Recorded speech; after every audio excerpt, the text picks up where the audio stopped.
All right, today is the day. I've been wanting to do this video for a while, but I just hate rewatching old videos of Bogie and I. I don't delete them though because I kind of like people to see this metamorphosis of Bogie and I, but today we're going to rewatch the video that put us on the map.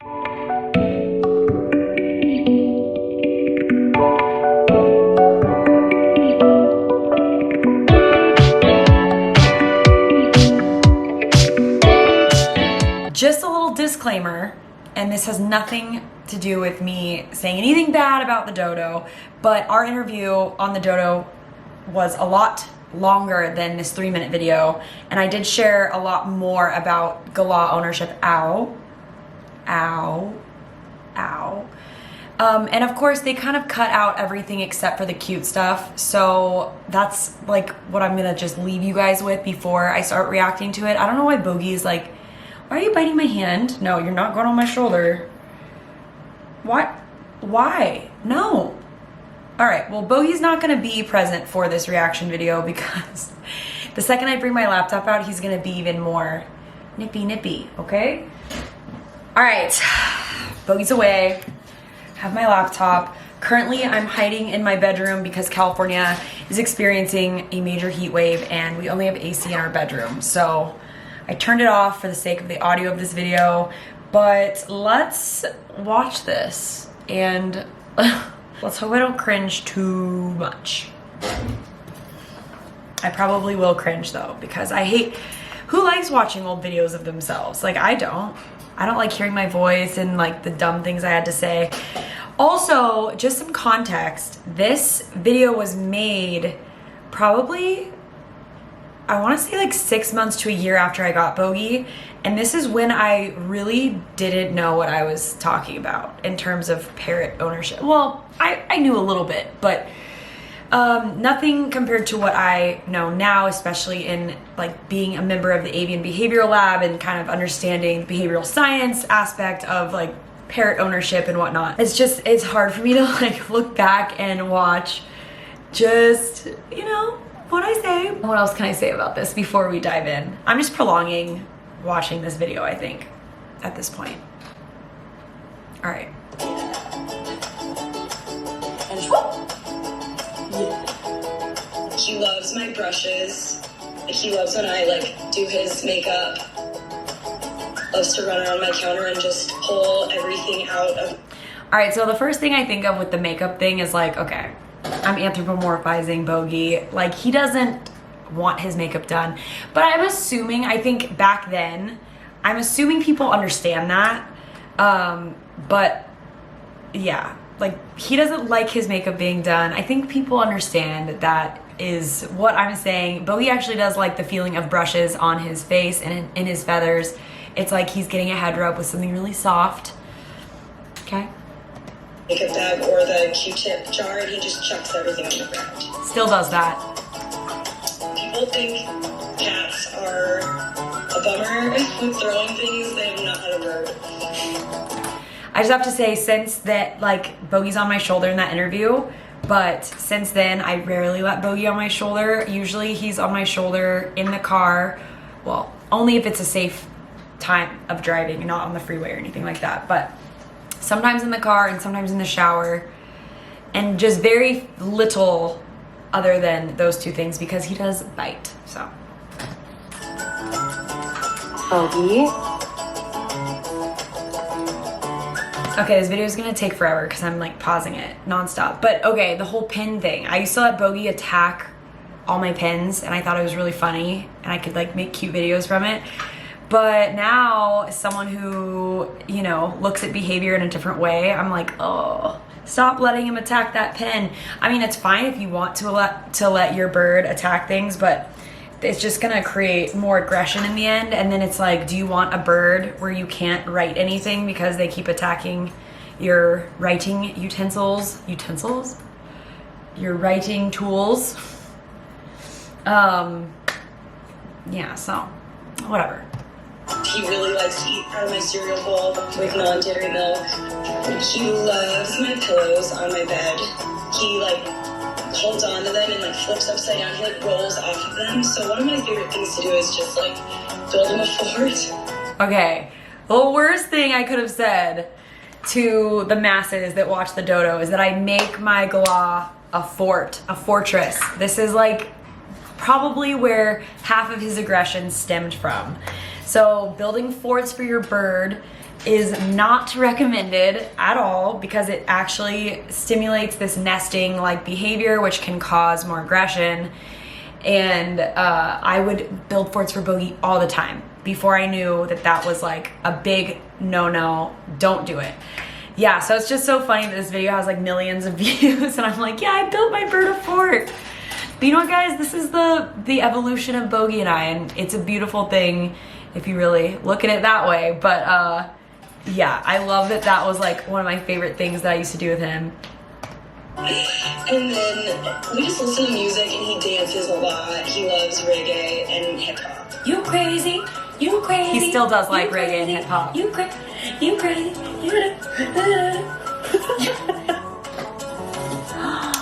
yes, Bogie, yes, Bogie, yes. It's so weird to see Bogie with clipped wings. Just doing these tiny little flights because we've come so far since this video. And if you guys are just watching this video for the first, or our channel for the first time, you'll know, or actually you won't know. If you are new to this channel, then you probably don't know that Bogie is free flight trained. So he flies outside. He's like this amazing flyer. He can do crazy verticals and crazy twists and turns. And it's just really cool to see like him come from just these tiny little flights with his wings clipped. It's pretty amazing. Good job.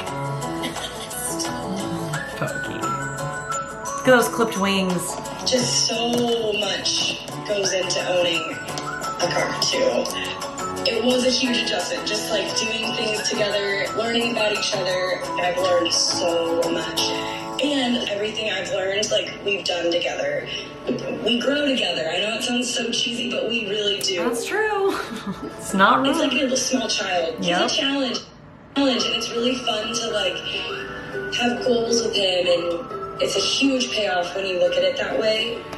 Okay, so the Dodo is just sharing all these really cute clips of, like, eating ice cream together and going to the car wash together and, you know, all these like cute Instagram-y things. But when I mean that we grew together and we learned together, it was like about trying to avoid getting bitten in the face by him because we had a major aggression issue, probably stemmed from him having his wings clipped and him, or me building him forts and letting him be like super aggressive towards pins and like pointy objects.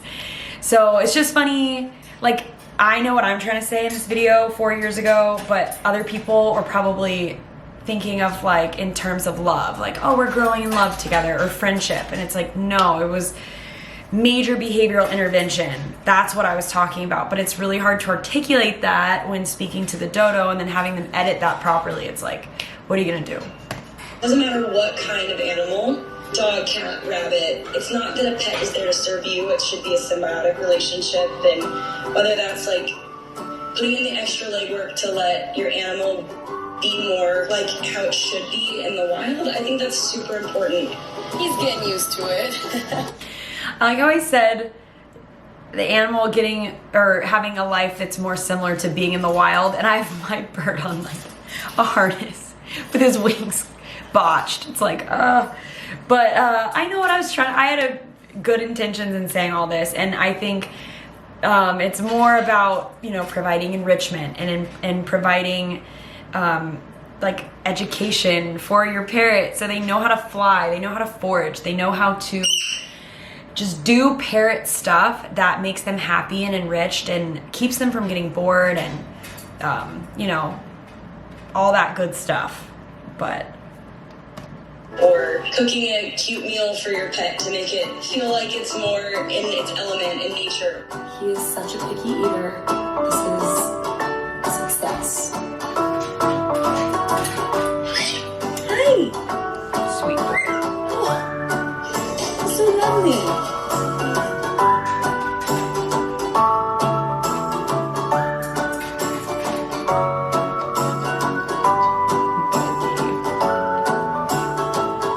The biggest thing I've learned is you gotta stick by your little creature, whatever kind of feathered or hairy or fuzzy or scaly creature that is.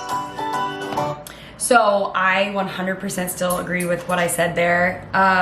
There was a moment, there were a few moments when I had Bogie a few months after he was like his cuddly baby self, and he was fly attacking my face, fly attacking my husband. It was really hard. I mean, the thought of giving up crossed my mind for sure. And luckily, I mean, I'm not really the giving up type, and I loved Bogie so much. I had this feeling that there's something I could do further to help our relationship, which I did. I figured it out. But it was through a lot of just behavior modification, not only on Bogie's part, but my part. Like, I had to realize that this is not a dog or a cat or anything that humans are used to having in their home. This is a non-domesticated, almost wild animal with a major attitude or whatever, what have you. Galahs are just a challenge. And again, it takes a special person to have the patience and just time and energy and effort to want to take this journey on. And I know so many stories of people who have to rehome their bird, or they're just sick of it. And it's like, I get it. That's why I try to tell people not to just go for it, because I do understand. I've been there. I've been in tears with like actual blood on my face from him fly attacking my face, and then having to be faced with the whole having to be faced with the decision of, do I cut his wings because he's fly attacking my face? There has to be this other alternative. And again, luckily I figured the alternative out, but it's a lot. So I do believe that if you get an animal, you should really look at their lifespan and commit to that and know what you're in for. And none of this, it's BS when people just I impulse bought Bogie, but I stuck with him, and I'm very proud of how far we've come. I do expect people to become more responsible. Sorry, I'm like preaching now, so let's get back to the video. Bogie, say hi.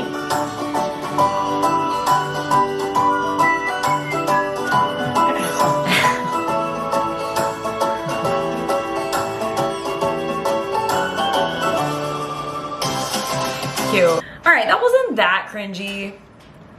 I said what I had to say, and I stand by it. The biggest learning lessons for me, I think I kind of already preached about it, probably enough. You guys are probably like signing off right now. But yeah, it's just do your due diligence before you end up purchasing an animal. Rehoming a bird, especially if they have a close bond with you, does tax that animal. And it can often lead to negative outcomes, and the animal ends up suffering in the end. Not all the time. I know sometimes animals need to be rehomed and there's nothing you can really do about it, but I, since having this big old platform, feel that it's my responsibility to preach this message day in and day out. And not because I think I'm better than anyone and I should have a galah and you shouldn't, but I've just been through it all. I've been through the thick of it, and I've seen the light at the end of the tunnel. And it's just one of those things. It's like, it just requires a specific person, and you have to be like willing to want to do all the work and training. And I love it. I genuinely love parrot ownership and just everything that entails, but most people don't. So anyway, thank you for watching my reaction to the Dodo. Thank you, Dodo, for even picking us up and doing a story on us. I appreciate it big time. We're signing off, and until next week, thanks everyone. Thank you so much for watching our YouTube videos. By watching our videos, you directly support Bogie and I, which we greatly appreciate. If you want to see even more content bird related, please be sure to check out our website, nerdybirdcollective.com, where we have free guides. You can subscribe and get updates through blogs. You can also reach me directly on our Instagram, which is Bogie the Galah. I personally reach out to everyone who messages me with a response in a timely fashion. Thanks again, and hope to see you soon.